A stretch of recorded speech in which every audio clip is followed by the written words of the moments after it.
ये गौ माता की लड़ाई का चुनाव है, गंगा माता का चुनाव है, भगवान और राम और कृष्ण का चुनाव है। मैं इस बात को जब कहता हूं तो कई कांग्रेस के मित्र मेरी शिकायत करते हैं, आप धर्म की बात क्यों करते हो? अरे भाई, धर्म की बात नहीं करूं तो क्या अधर्म की बात करूं?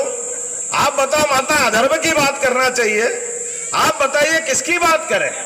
जब चुनाव की बात कर रहे हैं तो दिल खोल के बात करेंगे, और दिल खोल के बात करेंगे तो वो अतीत से जोड़ के गौरवशाली। अभी आपने मुझे मुकुट पहनाया, कई आपने बताया मोर मुकुट भी दे दिया, चांदी का मुकुट भी है, मोर मुकुट भी है, कोई बांसुरी भी लाया। लेकिन मित्रों, मैं आपसे एक बात जरूर बताना चाहूंगा, हम भगवान कृष्ण का जीवन देखें। बांसुरी उनने तब तक ही बजाई जब तक की गौ माता का संग रहा, लेकिन जैसे ही कंस वाले लोग आए हाथ में उनके, तो कंस के संहार के समय उनने बांसुरी एक तरफ रख दी और अपने दूसरे हथियार सुदर्शन चक्र से इनका काम तमाम चालू कर दिया। चैन की बांसुरी तो तभी बजेगी जब तक कंस और कंस की वृत्ति के लोग खत्म नहीं होंगे। कंस वाले लोग उनके मुकाम पे जाएंगे, और ये भाजपा के लोग कीचड़ में कमल ऐसे ही नहीं खिलाते हैं। हमारे लिए ये सौभाग्य की बात है। हम सब जिनको मानते हैं, जरा उनके अतीत को देखें, भगवान राम को देखें, जिनने जीवन में सदैव संघर्ष किया। अलग अलग प्रकार की उनकी परीक्षाएं हुई, लेकिन उन्होंने धर्म का मार्ग नहीं छोड़ा।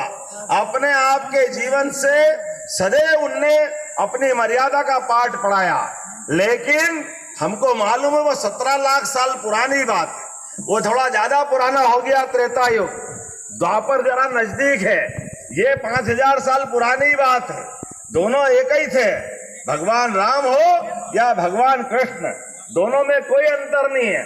लेकिन दोनों में जो मूल अंतर है, एक ने अपने जीवन में मर्यादा का धारण करके, मर्यादा की सबसे बड़ी पराकाष्ठा करके दुनिया के अंदर अपना जीवन का आदर्श उत्पन्न किया, और दूसरे हुए गोपाल कृष्ण। आप भगवान की प्रतिमा तो देखो, क्या प्रतिमा है, क्या आनंद आता है।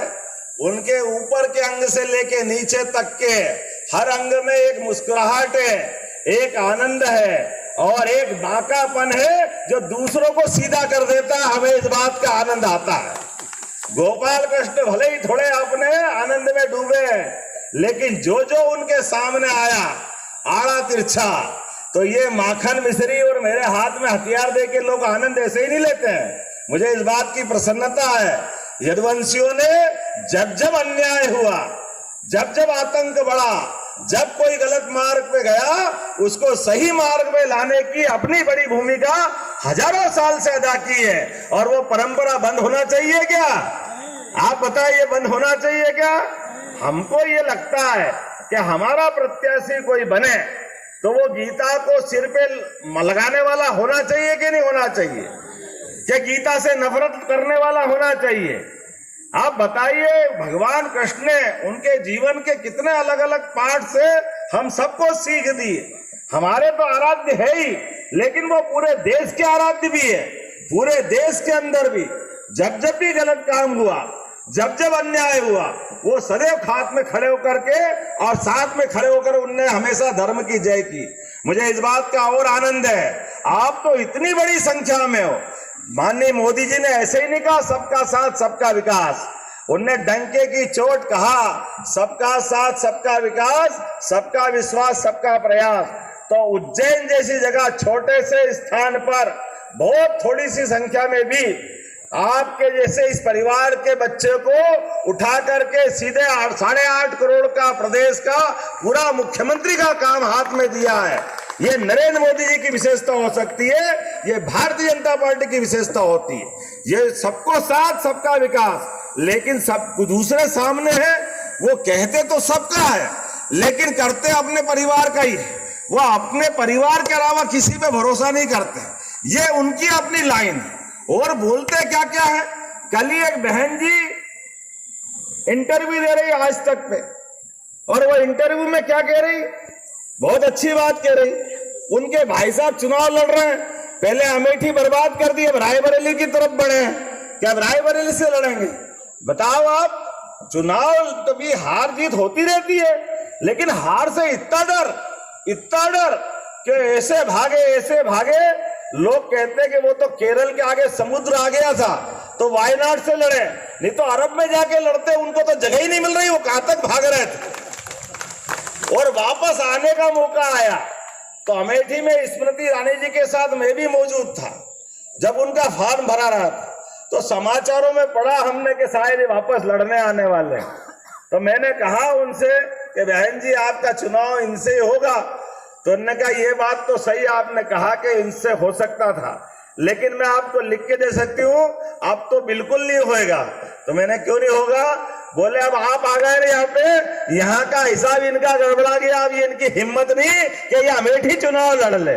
आप बताओ, वो कहते मैं किसी से नहीं डरता, लेकिन चुनाव लड़ने के लिए पूरा खानदान 5 पीढ़ी हो गई।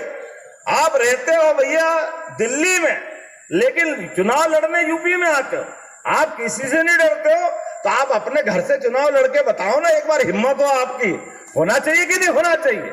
लेकिन ये कांग्रेस वालों की हिम्मत नहीं है, ये इस तरह के सोचते ही नहीं है, ये केवल अपनी सेफ साइड सीट, बोलेंगे कुछ करेंगे कुछ, उससे बाहर नहीं आएंगे।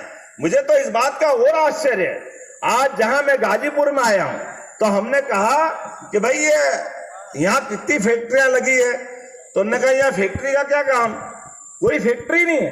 क्यों साहब, फैक्ट्री वगैरह नहीं लगती है, उद्योगपति आते ही नहीं है, क्योंकि यहाँ उद्योग चलता है दूसरे तरह के आइटमों का, लोगों को लूटने वाला और एक ही परिवार वाला, जिसको देखो वो कोई हथियार के बलबूते पर, कोई पैसे के बलबूते पर आतंक के तांडव मचा करके।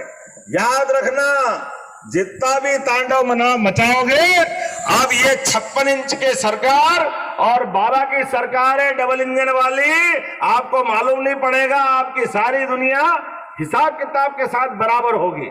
आज तो हमें और ज्यादा कर्जा चुकाना है, इस बात का कर्जा चुकाना है कि मैं आता हूं बाबा महाकाल की नगरी से, हमारे अपने बीच में योगीनाथ जी आते हैं अपने उत्तर प्रदेश से, लेकिन आप बताओ योगी आदित्यनाथ जी भी आनंद से है, माननीय मोदी जी का भी बनारस का क्षेत्र है। आप चुनाव कोई लड़ेगा, प्रधानमंत्री की बात करेगा, तो दोनों में अंतर कैसा होना चाहिए? जब वो वहां से प्रधानमंत्री के प्रत्याशी घोषित हुए माननीय नरेंद्र मोदी जी, तो उत्तर प्रदेश में सरकार भाजपा की तो नहीं थी, ठीक है भैया बताना, 2014 में कई सरकार थी क्या? अगर आप प्रधानमंत्री की बात कर रहे हो तो आप में इतना दम चाहिए कि नहीं चाहिए? वो बाबा विश्वनाथ का आशीर्वाद लेने आए और बाबा विश्वनाथ ने क्या दिल भर के आशीर्वाद दिया कि पहली बार में एक साथ पूर्ण बहुमत की सरकार 2014 में बना करके उनके हाथ में देश सौंप दिया। और वो देश सौंपने में एक के साथ दूसरा संकेत भी था, ये जो गाजीपुर और गाजीपुर के गाजे बाजे वाले जिनका आतंक चलता था, ऐसे देश भर में कभी टिफिन बम फूटते थे, कभी साइकिल बम फूटते थे, पूरा देश आतंकवादियों में था, और यहां से लेके वहां तक एक ही नारे लगाते थे, इस देश का कहते थे और देश के बाहर जाकर के दूसरे की बजाते थे, इस देश में रहकर के पाकिस्तान जिंदाबाद करने वाले थे। मुझे इस बात की प्रसन्नता है, वो पाकिस्तान के जिंदाबाद करने वालों को उनके घर में घुस के मारने की हिम्मत किसी की रही है तो भारतीय जनता पार्टी की सरकार की रही है।